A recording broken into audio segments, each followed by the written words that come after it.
Ready, start.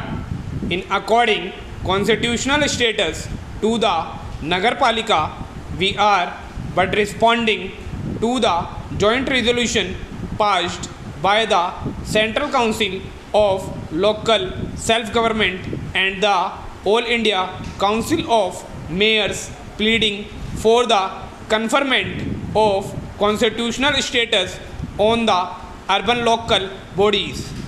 Minister mayors and other elective representatives of the opposition parties, including political parties represented in this house today, and those that have run away were represented in these bodies, ranging from the CPI M to the BJP, and taking in much that lies in debt between official spokesmen of all these parties have again and again asked for constitutional recognition for the Nagarpalikas as recently as in their representation to the National Commission on Urbanization.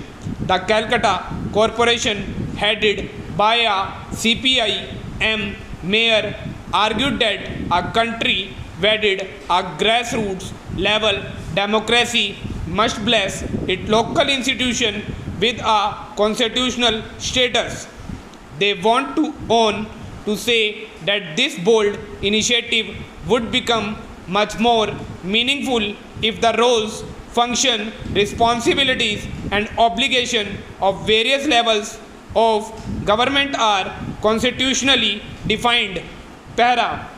And I cannot resist quoting also their categorical conclusion that urban problems cannot be solved without giving local government their rightful place in the country's constitutional framework itself. What has happened to change their minds? Let me phrase the question in a different way. What was happened to change their principle? Is it that they are getting too used to the company of those with diametrically opposed ideologies and those with no principle or ideology at all? We have heard the argument that there is no need for constitutional amendment to bring democracy to the grassroots and do power to the people. It has been argued that what is needed is political will. I respectfully submit that it takes more political will to amend the constitutional than it does to pass a municipal law. I would also respectfully submit that our constitutional amendment creates the necessary political will where that will does not exist.